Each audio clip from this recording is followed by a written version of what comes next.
Hey Dojo friends, why is it that some of us, like myself, are so fascinated with swords? And I don't just mean samurai swords, I mean all types of swords. Why are we obsessed with them? Why do we collect them? Is it something in our childhood that's kind of reliving itself? Is it the fantasy part of it?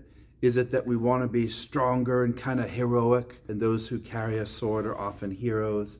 I don't know, but I admit I'm kind of a swordaholic. I love swords. I always have loved swords since I was just a child, and I don't know why. Could it be that it's some sort of past life, like I was born in the wrong century, in the wrong country? I just don't know. But I have very few friends that are obsessed with weapons and swords as I am. Even in the martial arts, they have one or two, but not hundreds. It's crazy. But maybe you out there share the same love for these things. I remember watching movies like with Shokosugi and Toshiro Mifune. It wouldn't matter what the movie was, but I would always stare at the sword on the waist of the hero. I can remember, even though the subtitles are going in Japanese and you have to read those and then you're supposed to watch the actor, I would be staring at the handle, the ska of the sword. I would be counting the diamonds. I'd be wondering what the furniture was on it. I was always wondering what the blade might look like inside the scabbard. I was looking at how it was sitting on the samurai's belt, how it was sitting on the ninja's back, and I would just stare at the sword rather than the actor himself. It's crazy. But again, you out there might agree. Now, even though I love swords, I love all modern weapons. I believe that if you're going to be a warrior or a martial artist, you need to know every type of weapon there is. So for my gun friends out there who prefer these, I have friends that are obsessed with firearms. I own several, and I'm not obsessed with them. I don't collect them, but I know how to use them. So here is a P365 Sig Sauer. And it's a nice carry. I've had a license to carry for decades. So this is something that in the U.S. you can carry for self-defense. Beautiful thing. Is it more superior to a sword? Of course, if you have it in context. So yes, the gun people out there often argue with the sword guys and say, well, I would just pull out my Sig Sauer and I'm all set. But that is not, as you know, the correct mindset. That's the mindset of someone very young, immature, ignorant, or just without experience about self-defense. This is great. Protect your home with that, or a shotgun, or whatever you have. But this wasn't around for hundreds of years, thousands of years, so they had swords. I appreciate firearms, but I love swords. Any dummy, any moron can pull the trigger, and pretty much the bullet's going to go where you pull. Now, a lot of people don't know how to operate firearms, and that's another whole thing we could talk about, but this takes not a lot of skill.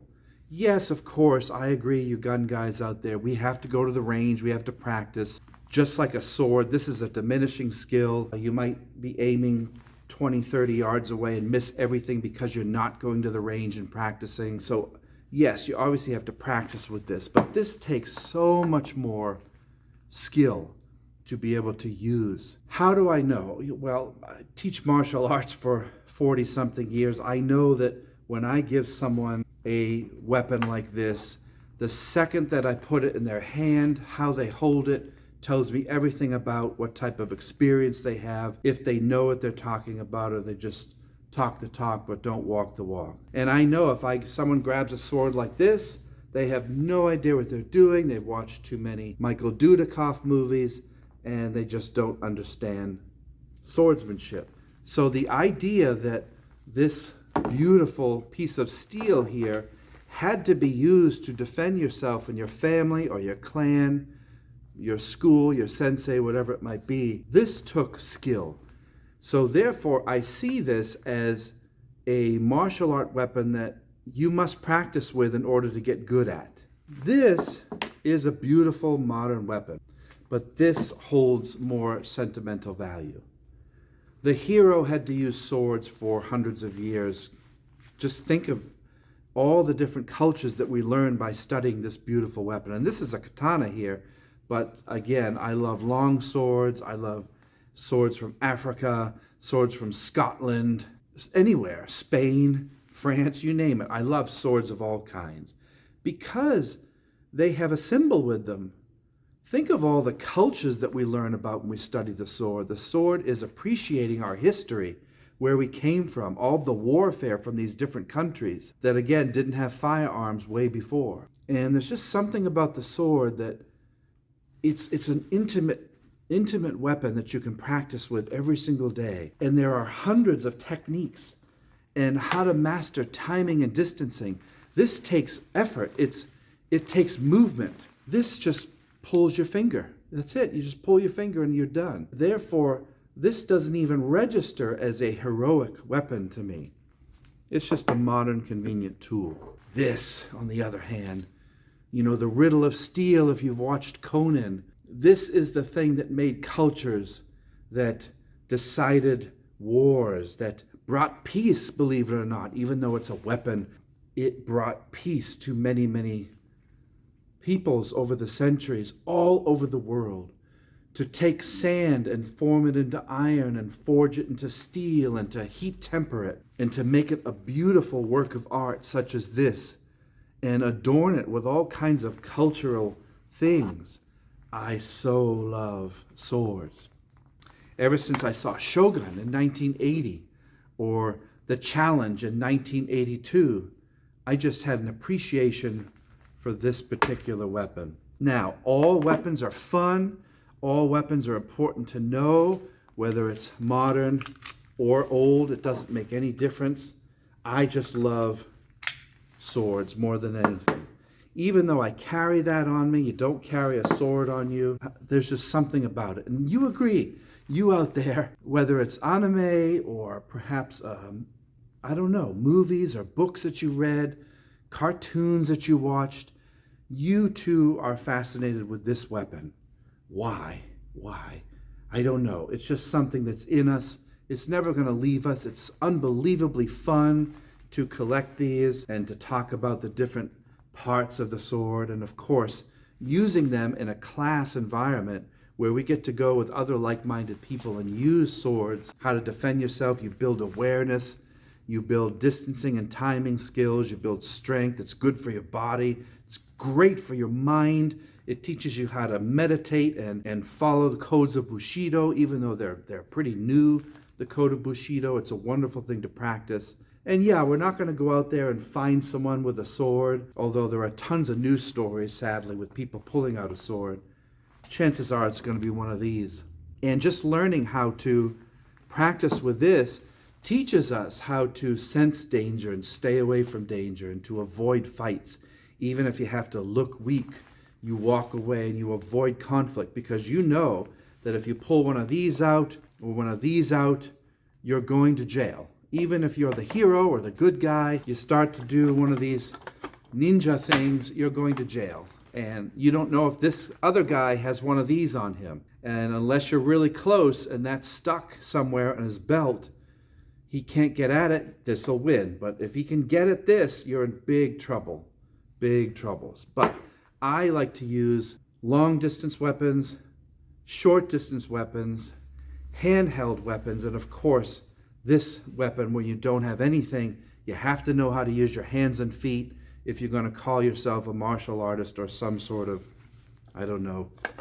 warrior. Isn't that cool? What do you think? Are you obsessed with one of these like I am? Or are you a gun person? And do you appreciate both, hopefully, and have a wider perspective that whether you're a gun or a sword person or someone who loves all weapons like myself, you need to keep a bigger picture on everything and kind of a macro look that we're all on the same team. We're all about self-protection, self-defense, those types of things that are associated with these type of tools. We are all on the same team. We are all on the same team. So the next time you meet a gun guy or a gun guy makes fun of a sword guy, a proper perspective, in my opinion, is to see them all as parts of the same tree. They're all branches on the same tree, which is about self-defense. And of course, our goal in training with any of these is never to have to use them. Isn't that crazy? We study martial arts hours and hours every week so that we never have to use it. But we reap the benefits of the practice itself. And my friends who go to the gun range, or my friends who are here at the dojo, or my friends who are like yourself that might be practicing at home by yourself with a piece of wood as a sword, or you might have a bow and arrow, doesn't matter. The fact is that we're having fun, we're learning how to better ourselves, how to protect ourselves, and just how to appreciate the history and the culture of these beautiful, beautiful tools, weapons, whatever you want to call it. So there's my crazy association and love and obsession with katana and all weapons, samurai, ninja. I have a feeling that you probably are in the same boat as me, or you would have clicked off this long ago. So please comment below. I'd love to hear on what you like about weapons, what weapons that you have, what's your preference. Maybe you have a Spanish sword fetish or something like that, or you like just knives, you collect pocket knives because they're a part of Americana. Whatever you like, I'd love to hear from you, and I do read the comments. If you want to learn how to use one of these, head over to our Teachable online platform that has hundreds of lessons on there of all kinds of martial arts and weapons, no firearms. If you want to learn about these, I'm not the guy to go to. I'm not an expert. You want to go to a firearms expert in your town and take lessons, or go to the range and talk to someone there. Maybe they have classes. I love taking pistol classes and things like that to learn more about scenario firearms training, but I'm not a firearms guy. I just love those guys. I consider myself a brother to them. But if you want to learn martial arts, head over to Teachable. There's all kinds of good stuff on there, and we're adding new videos every single day. So I hope you have a great day, the rest of it, or night, and continue to collect your stuff and enjoy it. Be careful with it around kids. Make sure that with our kids and anyone around us that's young, we want to teach them about etiquette, safety first with weapons all the time, and how to pass on our love of whatever type of tool it is to the next generation of young people that want to carry on the traditions of our elders. Have a good day, everybody, and thanks for watching the Dojo Martial Arts. Have a good one. Bye-bye.